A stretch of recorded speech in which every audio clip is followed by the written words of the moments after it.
we allow that to happen. We're the ones that have the power to change and adjust things because we decide to do it. And we set our sights clearly on where we want to go. As soon as you make that declaration, if you'll write it down, it becomes more powerful. Look at the words, make the words clearly define that what you want to adjust, the vision that you want to apply wherever you want to apply it. Look at it, feel good about it, and you've already started the process. It's already underway. You can't help it. You can't stop it. Let me give you an example. The kids in Los Angeles, if you talk to the kids that live in the element that's so dangerous and so volatile, across the board, the kids would say, I'm either going to jail or I'm going to die. That's what I know, so screw it. So they do the things they do. And I heard it once and I heard it twice. About the third or fourth or fifth time it started to hit home. Well, no kidding. That's a vision. You're going to die, you're going to jail. That's just as powerful as dreaming that you're going to own a store or a bank or a business or be a teacher or whatever. It's just as powerful, whether it's positive or negative. And if that's what you think, that's where you're going, you can't stop it from happening. And I started to realize then it was so important for us to adapt, help people adjust the vision, change the wording, give them hope. From hopelessness to hope in some form, and then just support them. And that's where the coaching comes in. That's what coaches do. They continue to help people become what they potentially could become.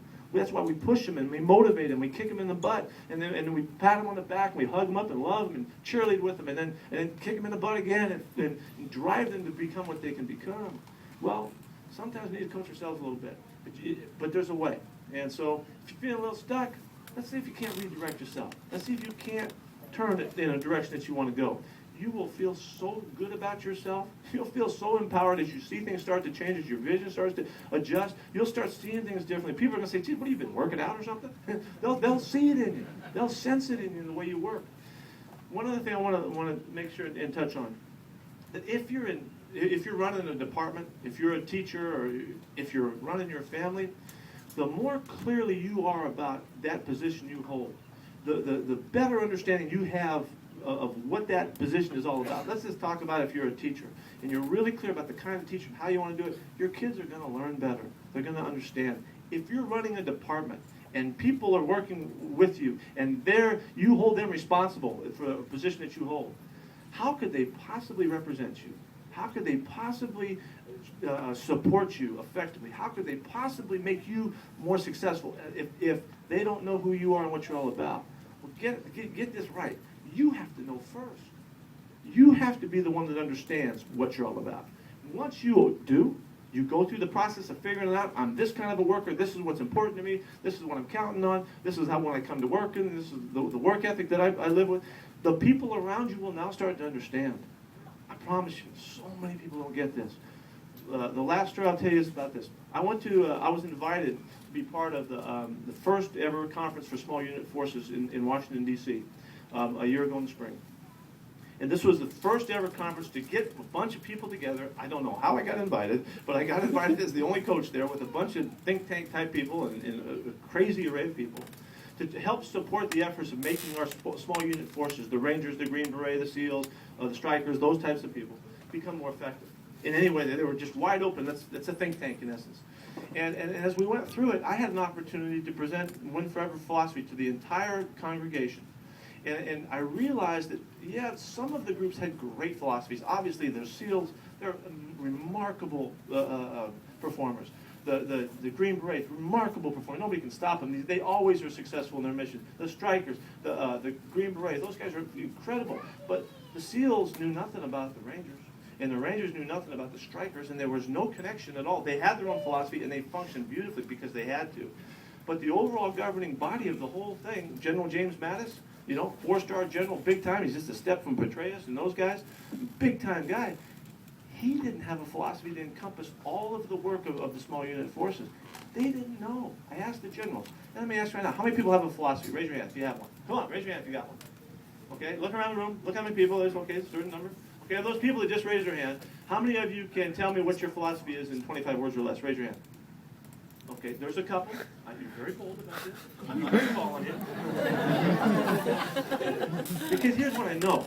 First off, you all have philosophies because you're running your lives. You're guiding it in a certain way. You make decisions daily. You've already organized it. You just might not know what it is.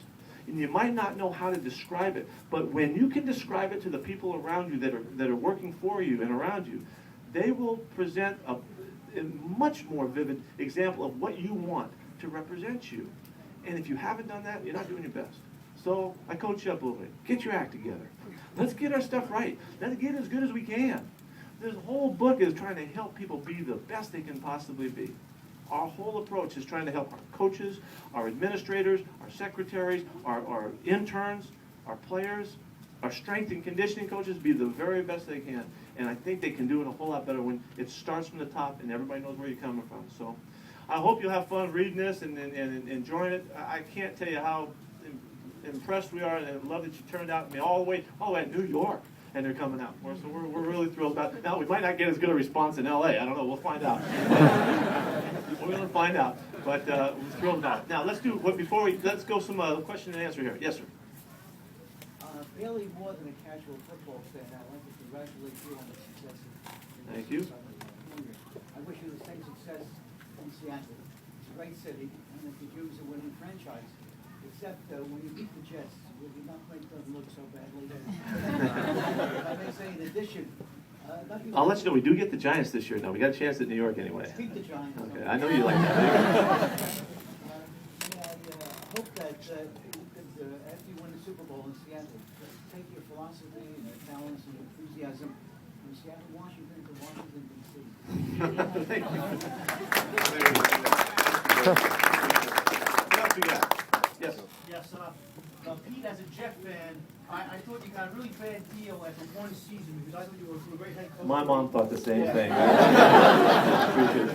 way you motivated the players, I love that Ronnie Lockbeat movie story, and the players started laughing when you showed that to fire them up.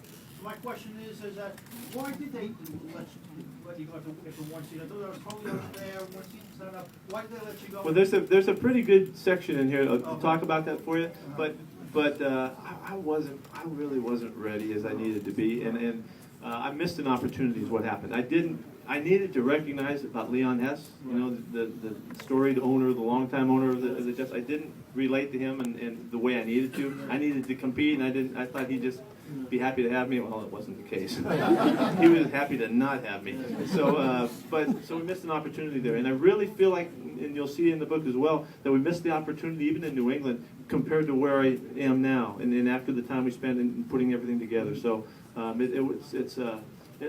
didn't mind revealing that. I felt like I missed my chance there. I was hungry and excited, as you can imagine, but needed to be more skilled and better prepared. And so it took some time. It took some lumps. I got fired a few times to get there, and we're all going to have setbacks. But staying on course, believing in who you are, and then working to be the best you can be is what really gives you the second and third chances. Yeah, on the PS, the sky's the limit on Mark Sanchez. There you go. Mark Sanchez is going to kick butt now. I know he is. Yes, Carly, what's up? First of all, we already missed UNC. Also, do you have a favorite game that you coached while you were there? Yeah, the Notre Dame game was really the favorite game. There's two things. That's a favorite game for me because of the execution that took place to win that football game.